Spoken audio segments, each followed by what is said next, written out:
Je suis Virginie Bouslama, la fondatrice et la présidente de l'association Typique Atypique, qui œuvre en fait dans le champ de la neurodiversité.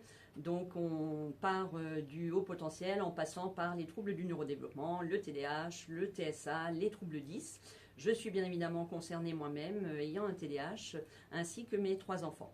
J'ai créé l'association pour informer, communiquer, sensibiliser, vulgariser aussi ces sujets et puis créer du lien, soutenir, accompagner les familles, les personnes concernées, être aussi un référent pour des professionnels de santé, les enseignants, pour tous ceux en fait qui en ont besoin.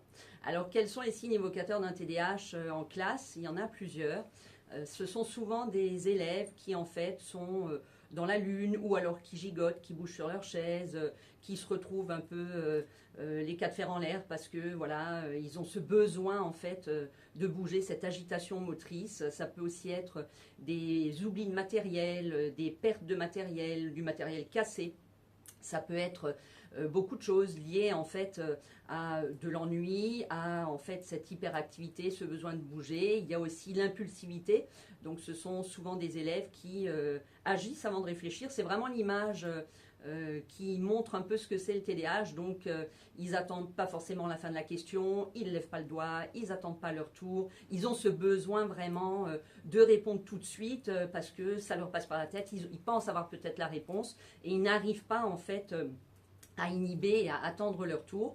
Donc il y a vraiment pas mal de signes. Alors bien évidemment, c'est pas parce qu'un élève de temps en temps manifeste ces signes que tout de suite on part sur l'éventualité d'un TDAH. Il faut vraiment que ce soit des signes qui soient récurrents, présents dans la durée, dans le temps, et il faut que ça ait vraiment un impact fonctionnel en fait au quotidien à l'école et qu'il y ait des difficultés qui soient présentes. Donc difficultés d'apprentissage, ce sont aussi souvent par exemple des enfants qui ne notent pas parce que voilà, ils commencent et puis ils partent, ils oublient de noter les devoirs, ils n'ont jamais le bon matériel pour faire leurs devoirs à la maison. Ça reste quand même des choses qui sont assez complexes puisque le TDAH impacte l'organisation, la planification, la priorisation, l'anticipation, toutes ces compétences qu'on doit avoir en fait, alors déjà dans la vie de tous les jours, mais surtout à l'école en premier lieu.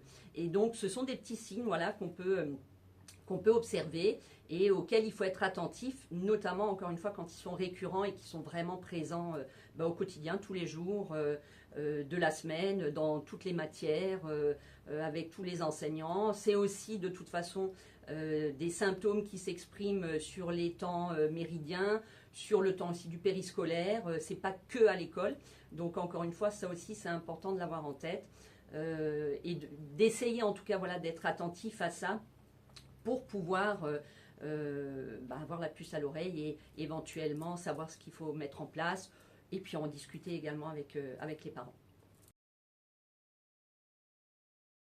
Des adaptations qui sont possibles en classe, il y en a plusieurs. Alors ce que je tiens à rappeler d'abord, c'est que vous pouvez vous référer aux textes officiels, notamment aux recommandations de la Haute Autorité de Santé qui ont été publiées l'année dernière, où vous trouverez pas mal de choses.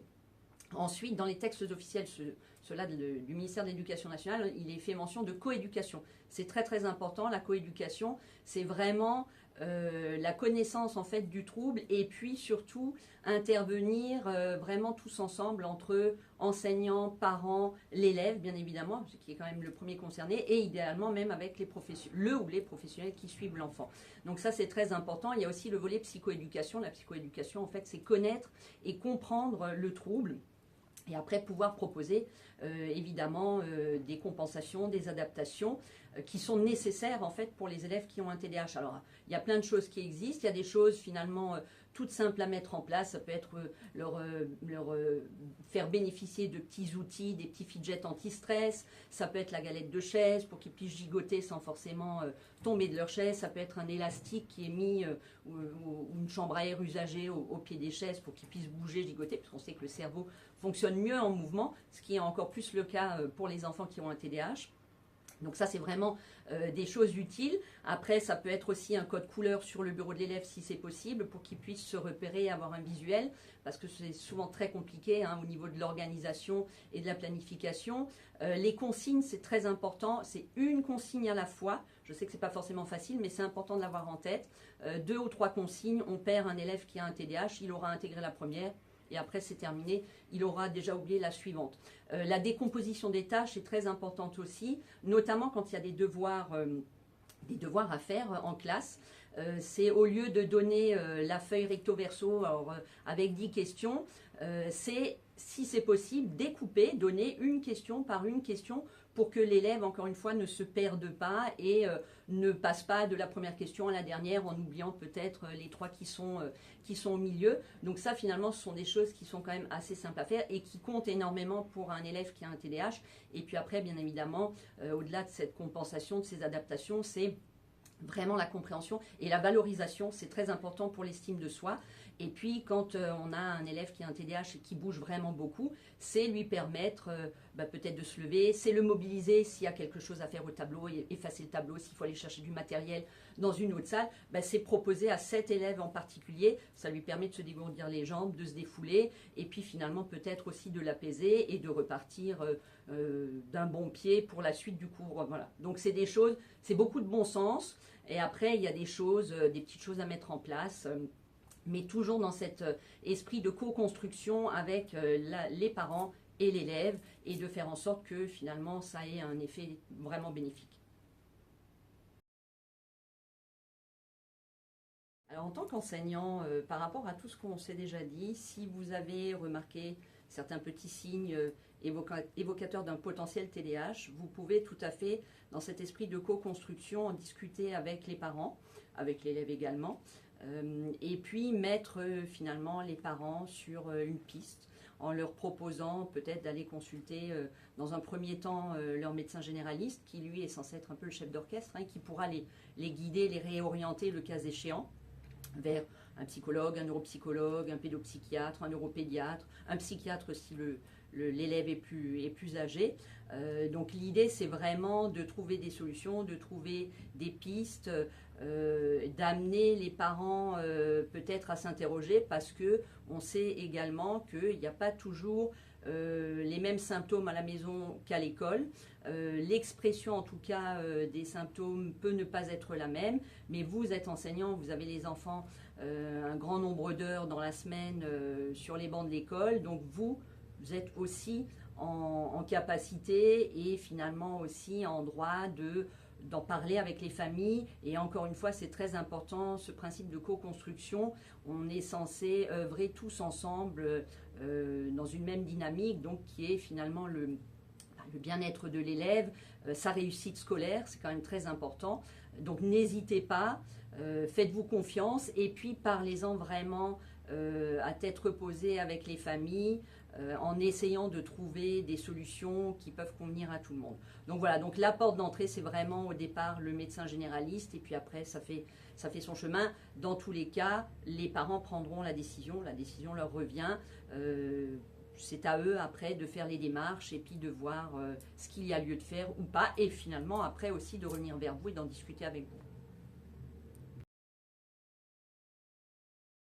Si vous, en tant qu'enseignant, vous souhaitez aller un peu plus loin dans votre démarche, dans la réflexion, dans la recherche aussi d'informations et même de solutions, de ressources, d'outils, vous pouvez tout à fait nous contacter l'association Typique Atypique, puisque, comme je l'ai dit tout à l'heure, on est aussi sur le terrain pour être un lien et un référent à destination des enseignants, des professionnels de santé, de tout un chacun en fait. Et au sein de l'association, nous avons une personne qui est vraiment référente sur le volet scolarité, qui est elle-même enseignante spécialisée, que vous pouvez également contacter. Vous pouvez dire aux familles de nous solliciter aussi. On propose des groupes de parole, on propose des événements, des journées thématiques. On essaie vraiment de faire un maximum de choses. On a aussi pas mal de ressources en interne, des bibliographies. On a en tout cas de quoi faire, donc n'hésitez pas, encore une fois, à nous solliciter et à mettre également les familles en lien avec nous. Et puis pour terminer, ce qui est important quand même de rappeler par rapport au TDAH, ce sont vraiment des enfants qui, comme des fois ce qu'on peut entendre, ne le font pas exprès, ils n'y mettent pas d'amour et de volonté. Le TDAH est un vrai trouble, c'est un trouble du neurodéveloppement. On est avec, on vit avec, on meurt avec. Alors après, il fluctue. On sait qu'il y a des choses qui peuvent évoluer, il y a des choses qui changent. Hein. Rien n'est figé dans le temps. Mais ce qui est important d'avoir en tête, c'est vraiment ça. Ce ne sont pas des enfants qui ne font pas d'efforts ou qui ne travaillent pas. Au contraire, et souvent, ils ont vraiment envie, mais ils n'y arrivent pas. Ça, c'est très important de l'avoir en tête. Ce n'est pas une question de volonté, c'est vraiment une question de pouvoir. C'est au niveau du cerveau, en fait. Hein. C'est les connexions du cerveau. Et ce sont des enfants qui, souvent, aussi ont une estime de soi très faible, parce qu'ils se rendent aussi compte de leurs difficultés. Et puis, l'impact est quand même non négligeable. Donc voilà, ça, c'est vraiment le mot de la fin et je trouve que c'est important de le rappeler.